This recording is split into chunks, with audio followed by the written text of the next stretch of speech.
রাধে রাধে বন্ধুরা, গিরিধারী গোপাল সোনা চ্যানেলে তোমাদের সবাইকে সুস্বাগতম। তোমরা সবাই কেমন আছো? আশা করি তোমরা সবাই ভালো আছো গোপাল সোনা কৃপায়। আর তোমাদের গোপাল সোনাও অনেক অনেক ভালো আছে। সকালে ভগবানের সেবা পূজা হয়ে গেছে। সবাই ভগবানের রূপ দর্শন করো এবং নিজেদের জীবনকে ধন্য বলে মনে করো। সকালে ভগবানের সেবা পূজা ভোগ সমস্ত কিছুই কমপ্লিট হয়ে গেছে। এই যে ভগবানের প্রসাদ দর্শন করো। আজকে সকালে ভগবানের ভোগে ছিল কলা গজা আর হচ্ছে লাড্ডু। এই দিয়ে সকালের ভগবানের ভোগ সেবা দিলাম।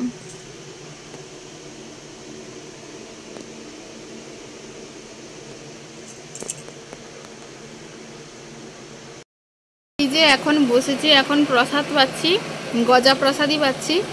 আর কলাটা হচ্ছে থাক, ছেলে খাবে, 9টা বাজুক তখন ওকে কলাগুলো খাইয়ে দেবো।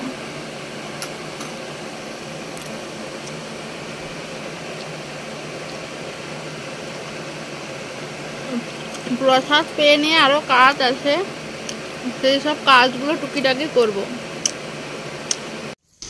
এই যে এখন সামনের ঘরের কাছেই একটা বাগানে হচ্ছে ঝিঙে হয়েছে, 2-3টে মতো ঝিঙে তোলার মতো হয়েছিল।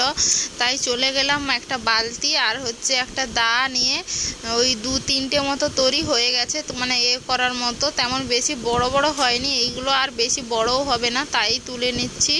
এইগুলো দিয়ে দেখা যাক আজকে কি রান্না করা যায়।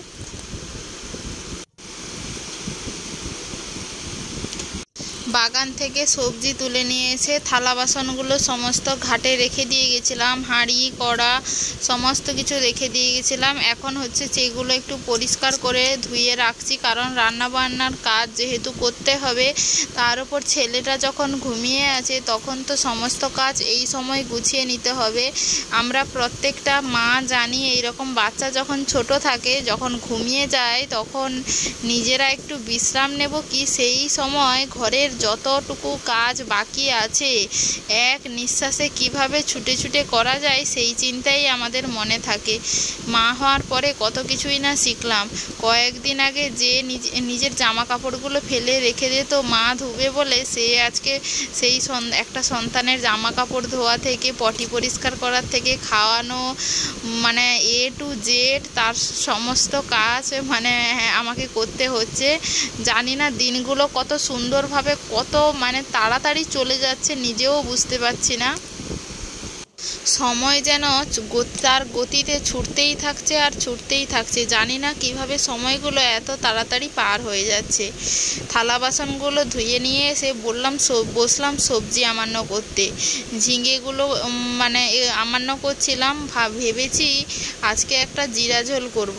যখন ফ্রিজে দেখি একটু লাউ ডাঁটা, তারপর কাঁচকলা, তারপর পেঁপে একটু কাটাও ছিল। তার উপর বাবার ঘরে বাগানে যেহেতু পেঁপে হয়েছে, বাবার বাড়ি থেকে আসার সময় মা পেঁপেও দিয়েছিল। ভাবলাম তাহলে আজকে জিরা ঝোল করে ফেলি। মাঝে মধ্যে জিরে বাটা ধনে বাটা দিয়ে পাতলা করে ঝোল করলে খুবই ভালো লাগে। যদিও এইগুলো যখন বাড়িতে কেউ অসুস্থ থাকে ঠিক এইভাবেই কিন্তু রান্না করে তাকে দেওয়া হয়, কিন্তু মাঝে মধ্যে এইরকম রান্না খেতে বেশ ভালোই লাগে। তার ওপর আজকে যা গরম পড়েছে, এই গরমে আবার ঝোল মুখে তুলতেও ইচ্ছে করে না। যাই হোক, রিচ রান্না তো হচ্ছে না, খুবই হালকা পাতলা ঝোল, তার সাথে মুখের টেস্ট বদলানোর জন্য একটু চাটনিও করব ভেবেছি। আর এই যে দেখেছো ঘরের সামনে দিয়ে কীরকম সমুদ্র বইছে। আসলে এটা সমুদ্র না গো, আমাদের ঘরে যেহেতু তলা পড়েছে, ধান গাছের তলা, জলটা শুকিয়ে গেছে। যেহেতু রোদ হয়েছিল তার উপরে জল কাটিয়ে দিতে, অন্যদের ঘরে জল কাটিয়ে দিতে সমস্ত জল শুকিয়ে গেছে। তাই পুকুর থেকে মোটর দিয়ে জল পাওয়া হচ্ছে মাঠের দিকে। আর সোজাসুজি পুকুর থেকে একটা সরু জায়গা এরকম আছে জল, বৃষ্টির জল গড়ানোর জন্য, ওই দিক দিয়ে জলটা ঠিক এইভাবে গড়িয়ে যাচ্ছে। খুব সুন্দর লাগছেও দেখতে। যাই হোক, ওখান থেকে একটু জল ঘাঁটাঘাঁটি করে এসে রান্নাঘরটা একটু ঝাঁটিয়ে নিচ্ছি। কেন বলো তো? রান্নাঘরটা তো নেতা দিতে হবে, কারণ সকালে ভগবানের ভোগের জন্য রান্না বসাতে হবে। তাই নেতা ভালো করে দিয়ে দিচ্ছি। এখানে হচ্ছে গোবর আর মাটি আগে থেকেই ভেজানো ছিল, ওইগুলো দিয়ে সুন্দরভাবে নেতা দিয়ে দিলে চকচক করবে। আর এখন ভিডিও করতে অনেকটাই সুবিধা হয়, কেন বলো তো?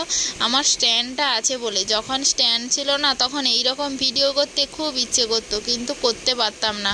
না ছিল মোবাইলটা ধরে দেওয়ার মতো কেউ, আর না ছিল স্ট্যান্ড। অনেক কষ্ট করে টাকা জমিয়ে এই স্ট্যান্ডটা কিনেছিলাম। তাও তো মাঝখানে কেমন হয়ে গেছিলো, ভেবেছিলাম হয়তো গেল সব, আর হয়তো ভিডিওই করা হবে না। কিন্তু না, ভিডিও আমার সুন্দরভাবেই হচ্ছে, কারণ আমার এই স্ট্যান্ডটা সারিয়ে দিয়েছে। জামা কাপড়গুলোও পড়েছিল, ধুয়ে রোদে মেলিয়ে দিয়েছি। এখন থেকে কি রোদ বেরিয়েছে দেখতে পাচ্ছ তো, প্রচুর রোদ্দুর আজকে। তারপর সকালে বসলাম জল খাবার করতে। কড়াইতে সর্ষের তেল দিয়ে ঝুরি ঝুরি করে আলু কেটে রেখেছিলাম, আলু ভাজা করব আজকে জল খাবারে। পান্তা আছে, পান্তা ভাত খাবো আমি আর বাবা। আর মায়ের তো শরীর ভালো নেই, তাই মা পান্তা ভাত খাবে না, মা হয়তো মুড়ি খেয়ে নেবে আলু ভাজা দিয়ে। তাই আলুগুলো ভালো করে ভাজছিলাম। সকালে দুধ গরম করতে গিয়ে দুধটাও উল্টে পড়ে যায় গ্যাসটা। ভাবছি আলুটা ভেজে তুলে নেওয়ার পরে গ্যাসটা ভালো করে পরিষ্কার করতে হবে। আর এই রকম টুকিটাকি যদি সঙ্গে মানে যখনকার কাজ তখন যদি করে নেওয়া যায়, তাহলে কিন্তু কাজটা অনেকটা হালকা হয়ে যায়। কিন্তু ওই যে পরে করব ওই পরে করতে যে কত পরে হয়ে যায়, আর জিনিসগুলো ওইভাবে পড়ে থেকেও যায়। শেষে একটু লঙ্কা গুঁড়া দিয়ে আলু ভাজাটা নামিয়ে নিয়েছি। আর প্রথমে একটু তুলে নিয়েছি ছেলের জন্য, লঙ্কা দেওয়া ছাড়া। এই যে দেখতে পাচ্ছ গ্যাসের অবস্থা কি অবস্থা। এগুলো যাই পরিষ্কারটা করে নেই ভালো করে, না হলে কেমন একটা যেন দেখতে লাগছে, এত নোংরা।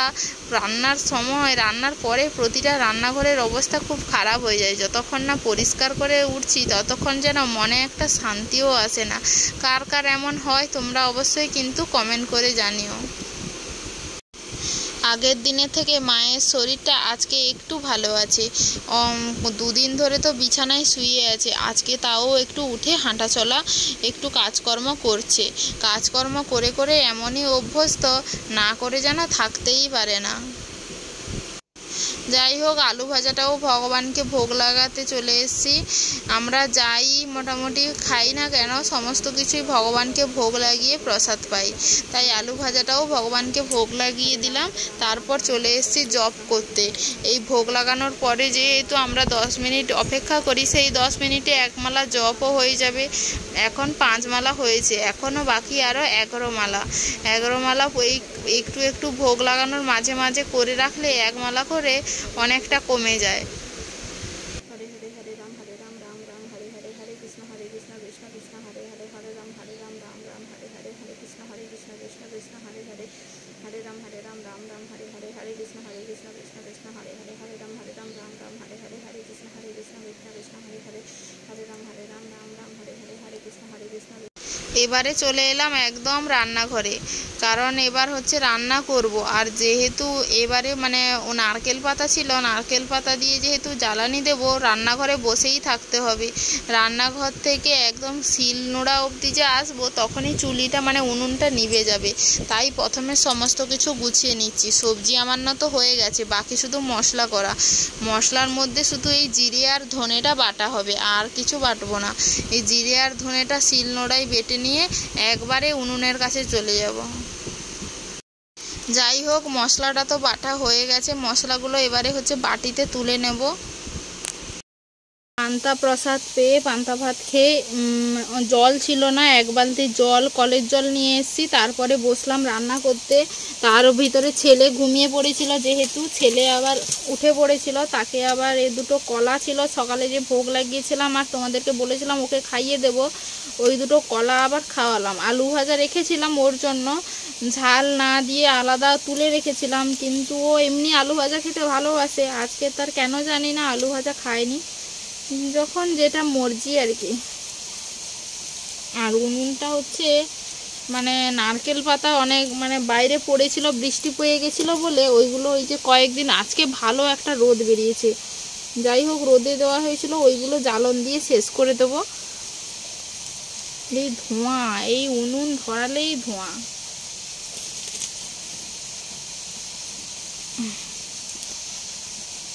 চলো ভগবানের জন্য তাহলে রান্নাগুলো করে নেই তাড়াতাড়ি। এই যে দেখতে পাচ্ছ উনুনটা বেশ ভালোই জ্বলছে, তাই কড়াইতে একটু তেল দিয়ে এতে হচ্ছে দেব হচ্ছে বাঁধাকপির পকোড়াগুলো খুব অল্প তেলেই ভাজছি, সাদা তেল দিয়েছি, রিফাইন তেলেই ভাজছি, অল্প করেই করছি ভগবানের জন্য। আর বাড়িতে 3 জন মানুষ প্রসাদ পাবো, আর কত আর বেশি করব। যাই হোক, এই কয়টা করলাম, সবার মোটামুটি একটা করে হয়ে যাবে। আমার ছেলেও বাঁধাকপির পকোড়াটা মোটামুটি খেতে ভালোবাসে বলতে এই পিসগুলো হয়তো 1 পিসই খাবে। এপিট ওপিট করে লাল লাল করে ভালো করে ভেজে নিচ্ছিলাম। এই অল্প একটু ঢাকনাও দিচ্ছিলাম। এখনকার বাঁধাকপি তো একটু সেদ্ধ করে, আবার যদি ঘন্ট হয় বাঁধাকপি তখন হালকা একটু সেদ্ধ করে ভাপিয়ে নিলে ভালোই হয়, তাই একটু ঢাকনা দিয়ে দিলাম। আর ঘরে যেহেতু 5 ফোড়ন একদমই নেই, তাই কালো জিরে ফোড়নে দিয়ে সবজিগুলো তুলে দিলাম। এই সবজিতে দিয়েছি ডাঁটা, কাঁচকলা, তারপর ঝিঙে, তারপর লাউয়ের ডাঁটা, আলু, পেঁপে, এই কয়েকটা সবজি দিয়ে আজকে ধনে বাটা জিরে বাটা দিয়ে ঝোলটা করব। তাই প্রথমে ঢাকনা দিয়ে একটু কষিয়ে নিয়েছিলাম। আঁচটা বেশি হয়ে যেতে দেখছি কড়াইয়ের গায়ে একটু বসে গেছে। যাই হোক, যেটা বসে গেছে কোনো ব্যাপার না, বেশি তুলতে গেলে আবার হয়তো গন্ধ করতে পারে। আবার একটু সর্ষের তেল দিলাম, সর্ষের তেল দিয়ে এবার জিরে বাটা আর ধনে বাটাটা দিয়ে একবারে জল তুলে দেব। বেশি কষাবো না জিরে ধনে বাটা দিয়ে, এমনি জল তুলে দিয়ে জল যখন ফুটে আসবে তখন জিরে বাটা ধনে বাটাটা দিলেও ভালো হয়। যাই হোক, আর 2টো তেজপাতা দিয়ে দিতে হবে। কাঁচা লঙ্কা নেই, কাঁচা লঙ্কা সেরা দিলে সব থেকে ভালো হয় এই তরকারিতে। একটু অল্প সামান্য গুঁড়ো লঙ্কা ব্যবহার করেছি, না হলে করিনি। এই তরকারিটা বেশি ঝাল হলে কিন্তু ভালো লাগে না। আর তার উপর আমি আর আমার ছেলে দুজনেই ঝাল খাই না, কি আর করা যাবে। আমার দুজনের তো ঝাল না হলে তাহলেই বেশি আনন্দ আর কি। যাই হোক, কথা বলতে বলতে তো তরকারি দেখতেই পাচ্ছ কীরকম টকবক করে ফুটছে।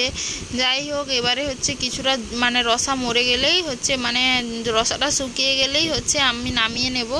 আমার কথার ভিতরে কিন্তু অনেক জড়ানো মোড়ানো কথা আছে। কেন বলো তো, আমাদের বাড়ি যেহেতু পূর্ব মেদিনীপুর, আমাদের আঞ্চলিক ভাষা অন্যরকম, তাই বাংলায় কথা বলতে গেলে কথাটা একটু জড়িয়ে যায়।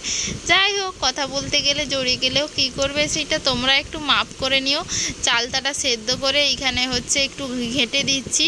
এখানেও 5 ফোড়ন নেই বলে কালো জিরে আর সর্ষে ফোড়নে দিয়ে চিনি দিয়ে পাক করে জল তুলে দিয়েছি। আর আলু আর উচ্ছা ভাতে দিয়েছি। মায়েদের একটু তেতো হলে খুব ভালো লাগে, তাই উচ্ছে ভাতে দিয়েছি। কালকে উচ্ছে ভাজা করেছিলাম, তাই আজকে ভাতে দিয়েছিলাম। যাই হোক, ভগবানের ভোগের থালা রেডি করে তুলসীপত্র অর্পণ করে ভগবানকে ভোগও লাগিয়ে দিয়েছি। এখন ভগবানের প্রসাদ দর্শন করো। আর আজকের ভিডিওটাও বেশি বড় করব না, ভিডিওটাও এখানেই শেষ করছি। হরে কৃষ্ণ, রাধে রাধে, হরি বল।